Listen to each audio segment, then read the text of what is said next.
Justin says that he's going to meet Khabib in the middle of the octagon. That the reason that Khabib is able to dominate everyone is because they're always against the fence. And that could change everything. I'm going to defend my title and make history. I'm happy to represent the United States of America against Dagestan, Russia's best.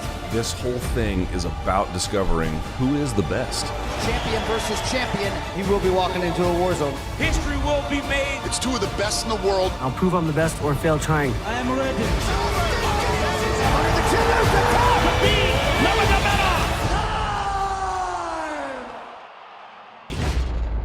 As dominant of a champion as Khabib Nurmagomedov is, it's fun to see if somebody can take that O off the record, right? Told you I wasn't scared. Hey guys, welcome back to another episode of HalfTime Roomies. We have with us today UFC expert in the house, Parul Thakur. Yep. And today we're talking about UFC 254. I think the most awaited card of the year. Absolutely. We finally have Khabib back on the card. Yep. And he's up against Justin Gaethje, the interim champion. Right. Yeah. 6 fights announced for the main card so far. Mm-hmm. Looks like a very delicious card to me. So let's start off with the first fight on the card, which is for light heavyweight. Yeah. Magomed Ankalaev versus Ion Cutelaba. Well, I think this fight was on the previous card too, and it was moved to this particular card. Mm-hmm. I predicted that Magomed would win this match again with a knockout. So going to be a pretty straightforward result. I mean, they were in a fight before, and Magomed won with the knockout. Mm-hmm. I think it would be the same result this time around. Yeah. Yeah, I mean, Magomed does have a good record at 13-1, Mm-hmm. and Cutelaba has 15-5 with 1 no contest. Yeah. Yeah, I think both of us agreed last time around that Magomed would take the knockout. fight. Yeah. So jumping on to the women's flyweight, we have Cynthia Calvillo versus Lauren Murphy. Yep. Another good fight, another promising fight. Cynthia is 9-1-1. Yeah. And Lauren is 13-4. Yeah, I think for this particular match, I would go with Lauren Lucky Murphy instead of Kavir. The thing is that she has won back-to-back fights. I think 3 wins on the trot actually. Okay. She has a good right hand, and I think she'd take the fight to Cynthia. But then I don't think it will be a knockout victory. I think it would be a unanimous decision or a split decision victory, but in favor of. So you're saying this fight will go the full 3 rounds? Yeah, full 3 rounds for sure for Lucky Murphy. Okay. Then lightweight, Islam Makhachev and Rafael Dos Anjos. It has to be a straightforward victory for Islam Makhachev. Dos Anjos again, being the legend, I would say being the legend of the game. Mm-hmm. He's coming back at the back of a loss. Mm-hmm. Throws a lot of punches, which is okay. Striking efficiency is decent enough. But when it comes to Islam Makhachev, the takedowns and the grapple, too strong. Mm-hmm. Over 60% of efficient takedowns. I think he'll take the game to him. I think it'll be a submission victory for Islam Makhachev. Submission for Islam Makhachev. Yeah. I'm inclined to say Islam as well. I'm not sure if it'll be a submission though. I think it might be a TKO. I think it'll be a submission victory. I have a feeling it'll go to the ground, and not in the first round. It'll go to the ground in the second round, and just will come up with a lot of strikes in the first round to begin with. I think he'll come out all guns blazing because he has a point to prove again, because he wants to be in the mix again for the title. Yeah. Again, it's a long way to go for him, but then I genuinely feel that Islam Makhachev is going to slow it down. He's going to pounce around in the he's going to move a bit in the first round, not throw too many punches. In the last maybe 20-30 seconds, he might come up with the flurry of sorts. But then second round, for sure, there would be a lot of physical pressure from Islam. And it is definitely going to go to the ground. And I have a feeling it will be a submission victory. Yeah, and if Makhachev does win, I think he jumps up in the rankings. He might end up challenging a guy from his own camp, too. Yeah. Khabib, if Khabib retains his title. So could be a good fight there as well, right? I think that is something that might not happen very soon, and it's still a long way to go. We're being a tad bit optimistic about his chances regarding that, but yeah, because Dos Anjos, the thing is that he came back, he lost to Michael Chiesa and he lost to Leon Edwards, and when you and Michael Chiesa and Leon Edwards are great fighters in their own right, and Chiesa especially is one of the very good submission artists that I've seen. So I don't think he stands a chance in this fight. Okay. Not at all. Next on to the only heavyweight fight of the night, Alexander Volkov and Walt Harris. I would give it to Volkov. I think it's going to go 3 rounds, and I'm not really impressed with his opponent. It's a tipsy-topsy curve for him in terms of a win, a loss, a win, a loss.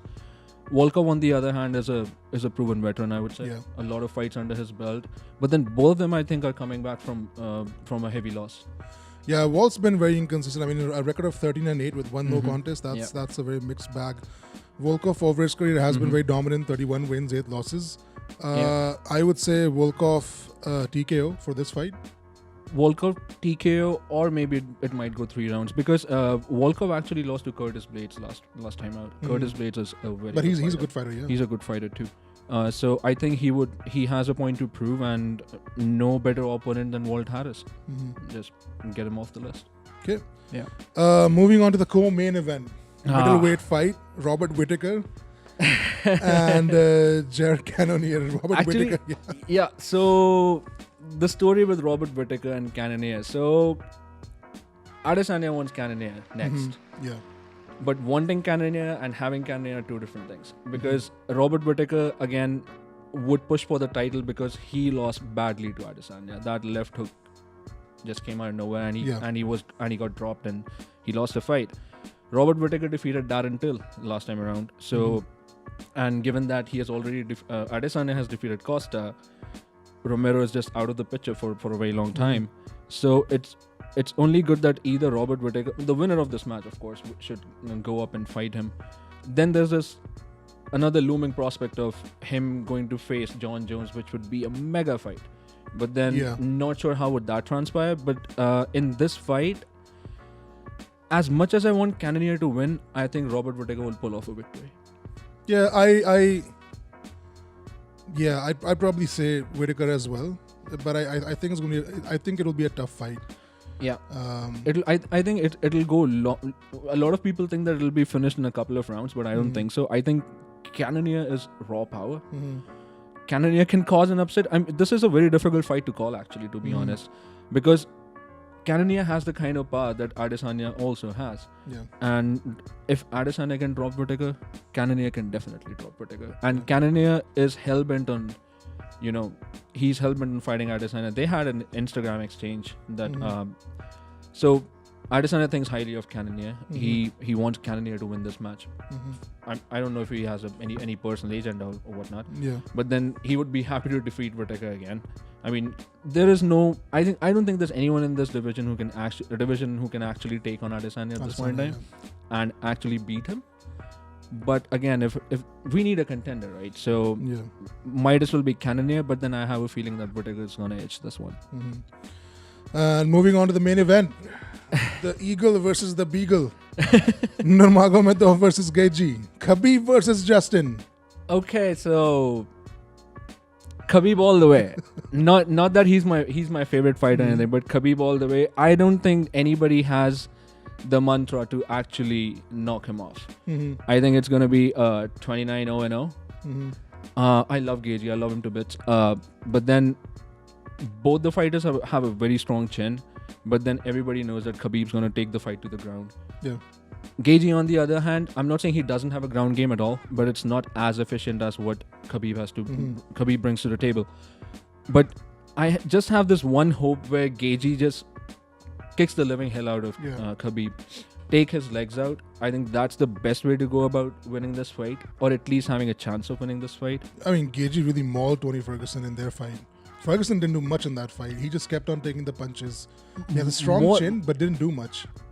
I won't say he didn't do much, but then he was reckless and not defensive during that fight. Yeah. He gave it, he took it, he gave it back.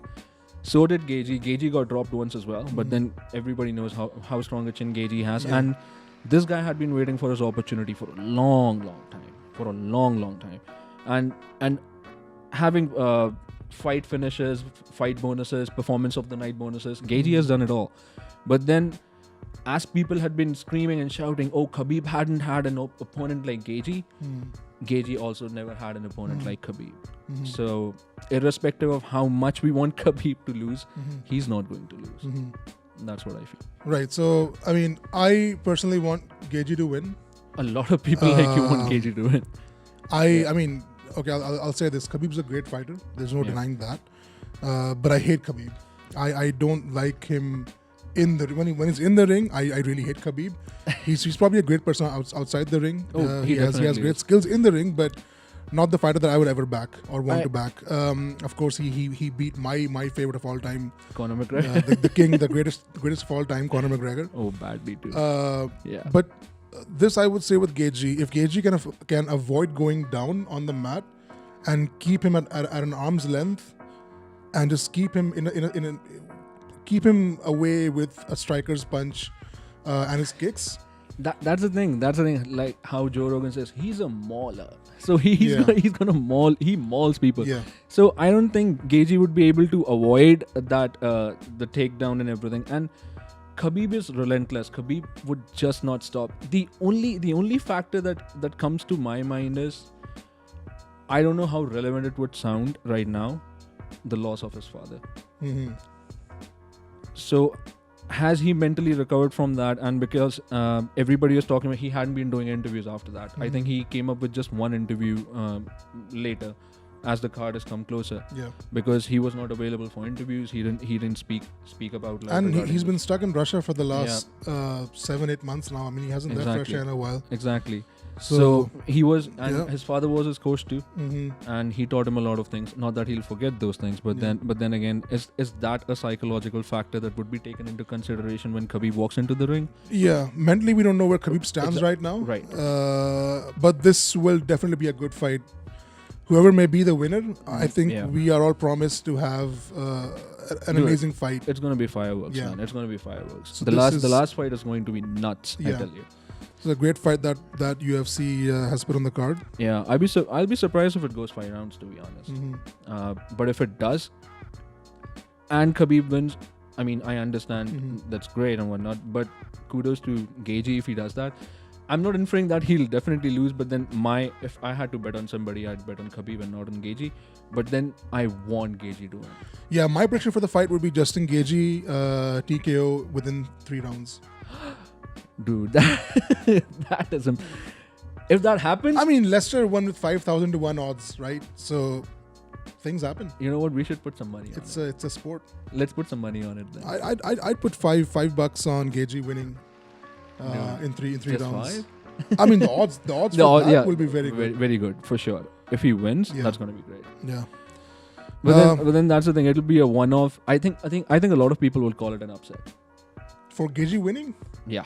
He's for sure the underdog, but I don't think it'll be a massive upset given how good his own record is as well. 22 and 2. Yeah. Now let's say a guy like I don't know if Dustin Poirier, or even if Conor came back and fought and won against Khabib, that would be a massive upset for a guy who hasn't fought in a while and who was beaten down by Khabib in the previous fight. In that regards, yes.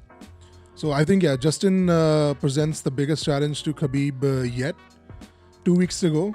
See, that's the thing. People say this because Gaethje was never in the picture. It's a lot of people coming and moving in. A lot of matches which were decided and they didn't happen. When they happened way later. Even Khabib was not in the title picture till the time when I think when the fight where Khabib won the title, he had to face Iaquinta, and he was a replacement for Tony Ferguson because Ferguson and Khabib had to fight. And it was scheduled for, I think, 2 to 3 times now. And that never happened. Yeah, that never happened.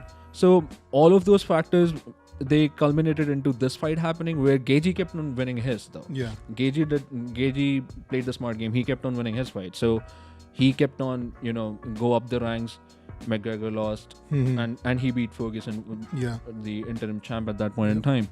So, Gaethje deserves to be here. That's great. But then, again, people are putting up Gaethje on a pedestal and thinking that he just becomes a Superman because he's in a final. Great fighter, has the caliber to defeat Khabib, but I don't think he would. Yeah. Okay, so I guess we have our card in. We have our predictions in. 2 weeks from now, or actually a week from now, set to be a good card. And that was a good discussion. And I think before we sign off, I'd just like to mention, please support your local businesses. Please order as much as you can from your local restaurants. With lockdown again coming into effect, I think a lot of restaurants have been affected, bars have been affected. Yeah, they're all closed. It's just unprecedented times, man. So I'd probably request people to probably order in a bit more than they usually do. And also support your local breweries. I won't mention what brands they are because I don't know. My legal team tells me my legal team tells me that I shouldn't. So I'll just mention that probably support your local breweries and your local restaurants and stay safe, wear a mask, and stay home. And that does it for us at HalfTime Roomies. Yeah. We'll see you soon again. And give you a reminder that do not. Yeah, don't forget to like, share, and subscribe. And we'll see you guys soon. Cheerio. Yeah. See ya.